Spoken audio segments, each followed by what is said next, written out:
네, 금리 인상기에 가치주냐, 성장주냐 여러 논쟁이 많은 가운데 최근 우리 시장에서는 성장주들에 대해서는 좀 차익 실현이 나오고 가치주에 대한 반등이 두드러지게 나타나고 있습니다. 이런 흐름에 대한 에너지 진짜 분석 이어가 보도록 하겠습니다. 오늘은 다인경제 이승조 대표 모시도록 하겠습니다. 어서 오세요. 네, 안녕하세요. 네, 최근 시장 흐름을 보면 오미크론에 대한 얘기도 나오고 헝다에 대한 공포도 나오고 여러 불확실성이 나오고 있는데 이런 공포를 볼 것이 아니라 시장 자체적인 에너지 흐름에 조금 더 집중하자. 주도주 재편에 대한 말씀을 계속해서 해주셨어요. 삼성전자를 비롯한 시스템 반도체주들의 상승이라든지 낙폭과대, 경기 민감 가치주들의 반등에 대해서 미리 또 말씀을 해주셨는데 최근에 정말 이런 분위기들이 나오고 많이 올랐던 메타버스 NFT 쪽에서는 계속 좀 차익 실현이 나오고 있습니다. 현 시장 흐름 에너지 지금 좀 어떻게 판단하고 계십니까? 그러니까 항상 판이 바뀌면 이 지속 가능성이 어느 정도 되나. 저는 한 6개월 정도는 이런 패턴이 지속이 될 거다라고 내년 상반기까지. 네. 그러니까 좀 아까 좀 외국인 전문가도 얘기하시는 게 뭐 성장주니 가치주니 이런 거 싸우지 않습니까? 근데 저는 그거를 퉁쳐갖고 주가가 싼데 실적이 개선되는데 성장주든 가치주든 일단 지금 현재로는 싸야 돼요. 그리고 매출 단위든 영업이익이든 지금보다 개선이 되는 쪽에 관심을 가지시는 게 어떻겠나. 그러니까 그리고 너무 급등한 것들은 실적 단위 커버가 되더라도 펀드 매니저 입장에서 롱숏을 갈릴 수가 있는데 근데 실적 단위 안 들어와요. 그러면 이거는 뭐 부러지는 거죠. 그래서 저는 판의 이동이라고 계속 이 그림을 전에 보여드리지 않았습니까? 네. 이제 시스템 반도체나 이 자동차 이제 부품단에서 이제 계속 치고 올라오나 한번 보시고요. 여기가 아직까지 안 움직였습니다. 이 건설, 시멘트 이게 이제 12월 달부터 뭔가 큰 변화가 그러니까 내년도 권력 이동의 정책 변화와 같이 연계해서 보시고요. 그래서 이 그림이 이게 월봉입니다. 그러면 저는 올라간 게 무조건 반 정도는 언제든지 변동할 수 있다. 그러면 이 상승폭의 반 정도가 어느 정도 되는지 한번 커버를 해보세요. 그러면 위메이드 같은 경우는 이제 시작일 수도 있다고요. 그러니까 이런 부분들을 이미 경고를 해드렸고 네. 그 다음에 이거를 메타버스 ETF를 이용할 거다라고 했는데 요거 11월 26일 이 시간 통해 갖고 제가 LG노텍 요 밑에 LG 디스플레이 NC소프트 해갖고 요게 올라오나 요 위에 거는 내려오나 보시라고 그랬습니다. 네. 저는 하이브는 1년 동안 매매 안 할 겁니다. 왜? 계속 있다네 있군요. 예, 윗달 아니 그리고 또 이제 여기에 가장 중요한 게 이제 BTS 에너지인데 거기 멤버가 한 분이 내년에 군대를 가셔야 될 거예요. 그러니까 이거는 면제가 안 되실 것 같거든요. 그러니까 이 부분도 미리 생각을 하셔야 될 거고 요게 어떻게 바뀌었나 한번 오늘 종가로 딱 보니까 이제 LG노텍이 더 그러면 이제 올라갔네요. 예, 그러면 LG노텍 안 하겠습니다. 이제 좀 부담스러운 자리가 됐군요. 그러니까 여기가 뭐냐면 메타버스 ETF 사는데 개별 종목 LG 이노텍은 여기서 펀드 매니저도 매도 시간 빌려다가 때려버릴 수도 있다고요. 그러니까 제가 30에서 32만 원대 매도해라. 맞아요. 그리고 말씀 주셨죠. 27만 원 단에선 트레이딩 해라. 뭐 요런 게 요 위치 변화 때문에 그렇습니다. 그리고 오히려 키 맞추기 사이클로 요 밑에서 올라오나를 보시기 바랍니다. 네, 양봉이 나왔죠. 예, 그러니까 요런 것들을 하나의 그 트레이딩의 어떤 그 직관적인 어떤 에너지를 펀드 매니저 시각으로 보세요. 이거를 그냥 여러분들 투자자 시각으로 보지 마시고 그러면 펀드 매니저들은 매도자의 시각으로 이걸 어떻게 구성할 건가를 보시면 여러분들이 이해를 하실 수가 있을 겁니다. 그래서 LG노텍은 벌써 음봉이 나오면서 이게 지그재그 파동이 나오고 이제 이게 이제 여기가 굉장히 전 중요해요. LG 디스플레이가 요 27,000원과 3만 원을 치고 나가면 이게 어떤 현상이 나오냐면 애플 그다음에 폴더폰 그다음에 이제 시스템 반도체에서 이게 또 확산이 됩니다. 스마트폰이라든지 이런 쪽으로요. 그러니까 여기에 연결된 게 뭐 BH, 세경 하이텍, 심지어는 5G도 건드려요. 그러니까 이런 것들을 요 에너지가 이제 키 맞추기가 나오나 이런 네. 것들은 한 두세 달 정도의 순한 키 맞추기가 나올 것 같은 판단이 들고요. 전에 이것 때문에 제가 위메이드 비덴트 이제 엑스트 빨리 매도하고 잘못하면 큰 변동 나옵니다 해드렸지 않습니까? 네. 이 재료로 지금 보시면 비덴트 벌써 컴투스 이 관련된 종목들이 여기서 꼭지 한번 불리면요. 잘못하면 1년에서 최악의 경우 3년 고생합니다. 그러니까 이런 종목들은 미리미리 대비하시는 경고를 이미 해드렸으니까 이 방송을 듣는 분들은 당하지 않으셨으리라 믿습니다. 그러면 이런 현상이 나올 때 제가 반대편을 보라고 그랬죠. 대한유하고 네. 롯데케미칼. 말씀 주셨죠. 이쪽이 네. 이제 뭐냐면 앞으로 매출단이나 영업이익단이 증가할 섹터인데 주가가 고점 대비 급락. 이게 월봉으로 지금 몇 개월째 빠진 겁니까? 그러니까 저는 이런 종목 사놓고 한 6개월 동안 수면제 모드로 그냥 매매를 하지 않고 이런 것들은 6개월마다 한 번씩 보시는 게 또 효과적인 전략이 아닐까라고 네. 봅니다. 그래서 저는 개인적으로 이 그림이 제일 중요합니다. 이 의미가 뭘까요? G는 글로스입니다. R은 우리가 이제 금리 인상을 할 테니까 그러면 금리 인상 시대에 성장주 가치주 이렇게 뭐 구분하지 마시고요. 성장주 내에서도 가치주 내에서도 싼데 매출액이 증가하거나 영업이익이 증가하거나 하는 섹터를 그러니까 비용이나 부채나 인플레이션을 극복하는 매출액, 영업이익 이 종목 이길 거 없습니다. 그러니까 오히려 그래서 포커스를 실적으로 가시는 게 어떻겠나. 가치 성장주가 중요한 것이 아니고. 예, 그거 저는 어떤 거를 성장 가치주, 가치 성장주 이렇게 짬뽕도 시킬 수도 있기 때문에 그거를 보는 시각에 따라 오히려 저는 매출액 증가율이 분기별로 네. 증가하거나 이게 수주 산업입니다. 이게 내년도에 주도할 것들 여기서 지금 싼 것들이 어마무시하게 많아요. 그다음에 영업이익 증가율 이거는 조금 좀 전문가 영역이 필요해요. 이게 또 대주주의 판단이 들어가니까 이번에는 빅베스 해라 뭐 해라 뭐 여러 가지 상황이 나올 테니까 네. 그래서 요 부분을 들여다보는 게 어떻겠나. 그래서 여기는 벌써 나옵니다. 코리아 서킷 보시죠. 아우, 최근에 흐름 굉장히 좋죠. 그렇죠. 근데 옆에 보면 이게 2012년, 17년 고점도 뚫고 갑니다. 오.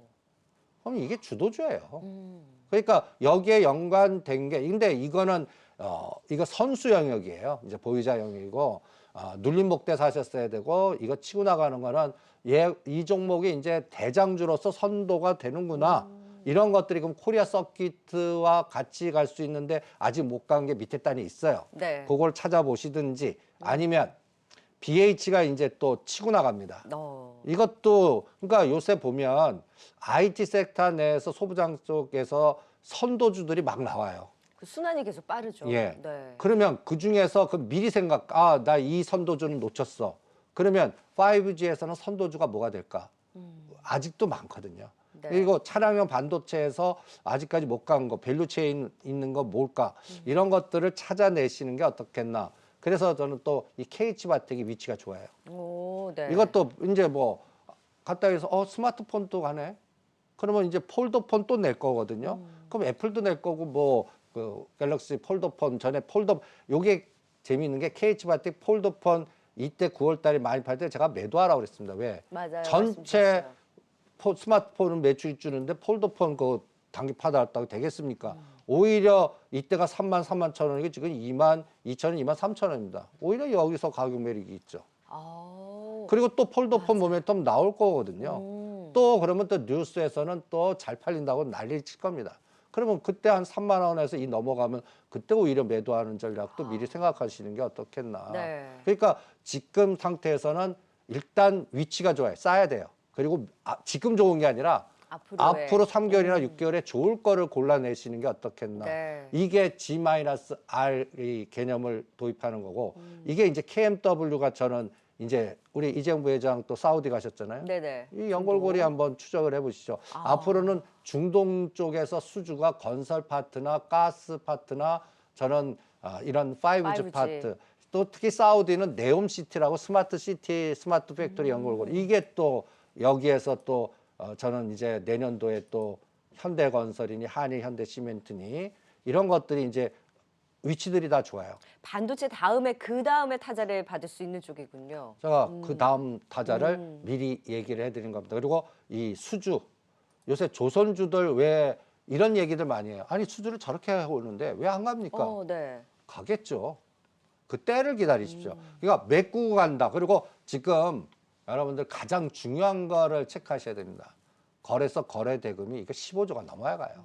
그러니까 다 같이 가는 게 아니라 다 돌아가면서 움직이는 그러니까 거죠. 이런 사고를 좀 체크할. 내가 갖고 있는 게 윗목에 있는 거예요. 아랫목만 지금 따뜻한 거예요. 아랫목에 따뜻한 종목들이 시대만 거기서 순환하기 바빠요. 네. 윗목까지 따뜻해지려면 거래 대금이 더 들어와야 15조에서 20조에서 들어오는 에너지 한 3개월 걸릴 거라고 봅니다. 아. 그러니까 이 에너지의 속도를 기다리시는 게 그리고 지금 이 외국계 블랙록이나 이런 쪽 애들은 간단히 얘기해서 지금 거래 대금이 그 어저께 9조더라고요. 10조 아래예요. 선물 거래 대금 뭔지 아십니까? 얼마인가요? 35조, 39조입니다. 이게 세상이 거의 3배의 에너지가 파생 변동성으로 갔어요. 그러니까 그 부분을 체크하시는 게 어떻겠나. 그래서 또 하나, 또 이쪽 섹터도 또 드려봅니다. 건설 다음에 이제 고려 철강과 여긴 포스코 고려제강. 네. 그 다음에 또 이제 다음 또 선거가 가까우니까 가덕도 얘기 또 나오나 보시죠. 아. 그리고 또 하나의 아이디어. 저는 다음 정부는 일본하고 좀 가까워질 것 같아요. 그러니까 전에 2만 원, 3만 원대 탈원전 정책 변화되면 한전 기술이 상당한 큰 에너지 겁니다가 전 생각보다 그냥 10만 원까지 가지 않았습니까? 네. 저는 오히려 다음 정부가 현 정부 색깔이 됐던 아니면 정권 교체가 됐던 일본하고의 관계가 개선될 수 있을 개선될 것이다. 거다라고 봅니다. 왜 그렇게 보냐? 미국, 중국 동북아시아의 패권의 여러 가지 흐름에 이제는 그쪽도 막지 않고 서로 경제적인 교류가 나올 수밖에 없는 상황이 된 것 같아요. 네. 그 관련해서 어떤 섹터들이 좋을까?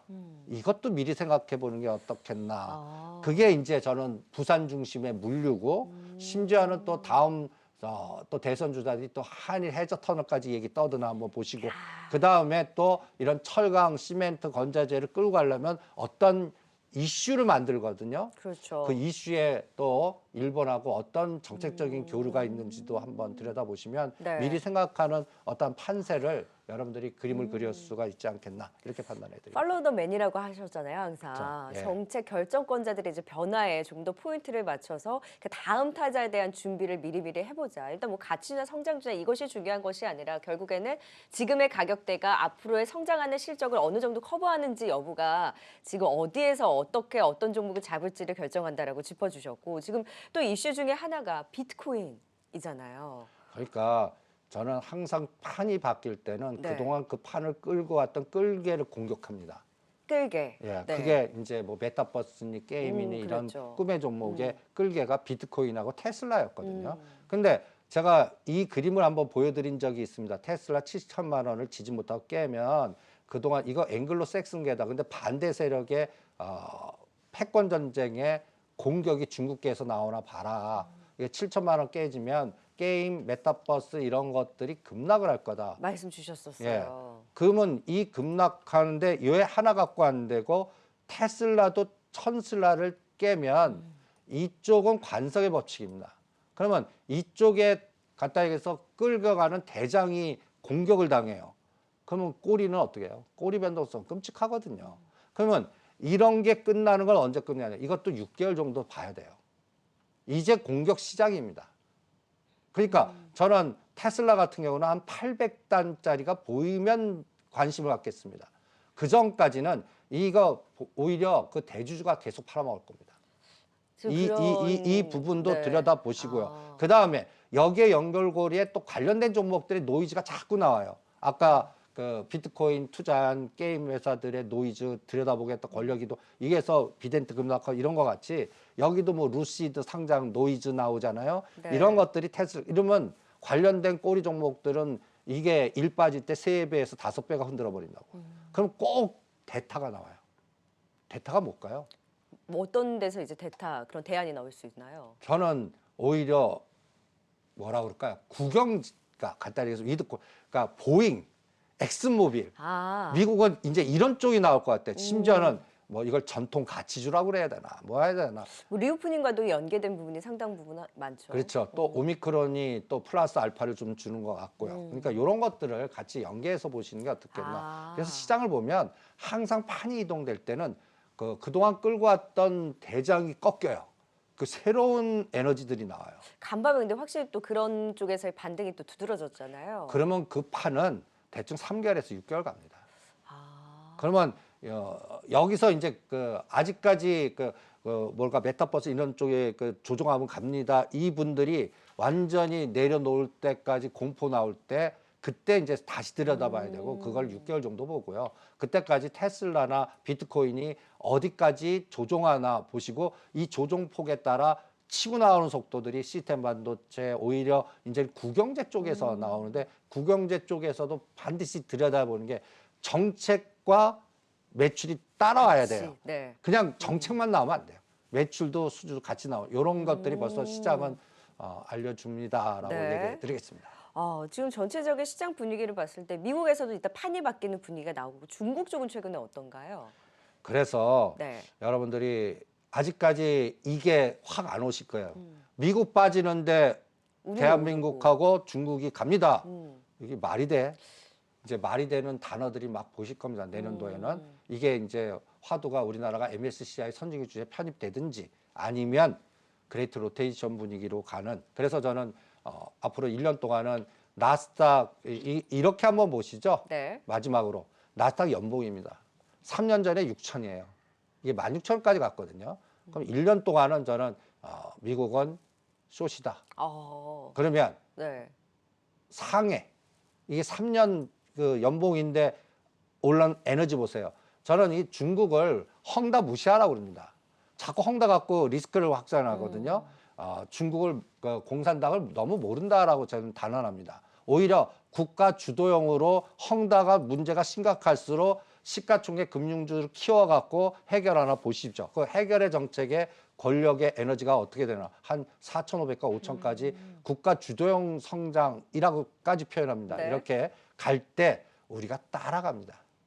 우리가 따라갑니다. 근데 따라가는 게 아까 국영제 섹터로만 가니까 아까 대한유화, 롯데케미칼, 중국연구고리, 수소경제, 건설 이런 쪽과 시스템 반도체, IT 이렇게 한정해서 갈 가능성이 많습니다. 네. 그러니까 여기도 롱숏이에요. 그러니까 이것을 들여다보시면 앞으로 6개월에서 1년 정도의 큰 그림에 여러분들이 순환을 잘 맞추시면서 포트폴리오 전략을 세우지 않을까 네. 이렇게 진단해 드리겠습니다. 판세 변화에 대해서 아주 심도 깊게 말씀해 주셨는데 짧게 이번 주 선물옵션 동시 만기일이 있잖아요. 그 영향은 어느 정도로 좀 보세요? 그거는 시간이 길어요. 그렇습니까? 네, 그래서 그거는 다음 시간에 너무 이 부분에 대해서 굉장히 많이들 왜냐하면 파생 시장에 대해서 워낙 말씀을 잘해 주시니까 상방과 하방에 대해서는 그것만 짧게 답변이라도. 저는 오늘 같은 날 조심해요. 오늘이요? 오늘 좀 기대가 꼭 높을 때. 오늘 다우지수 나스닥 오를 때 꼭 그쵸. 블랙록이나 이쪽 아이들은 올려놓고 죽이기 좋아요. 또 삼성전자 위치가 77,000원 돌파시키면 와 하고 환호할 거 아닙니까? 네. 사람은 흔들어 버릴 가능성도 있어요. 그러니까 그거를 만기일까지 그러면서 자기네들이 싸게 사고 싶은 거를 털어갖고 흔들어서 또 걷어갈 수가 있어요. 그러니까 그런 전략을 사용하는지 오늘 같은 날은 오히려 공격적으로 파생 시작을 하는 날이 아닙니다. 네. 방어하는 날이죠. 네. 오히려 조심할 필요가 있다라는 의견까지 주셨습니다. 진짜 전략 조금 더 자세하게 시장 판세 변화에 대해서 또 좋은 말씀 들어봤습니다. 지금까지 다인경제 이승조 대표였습니다. 말씀 고맙습니다. 네, 수고하십시오.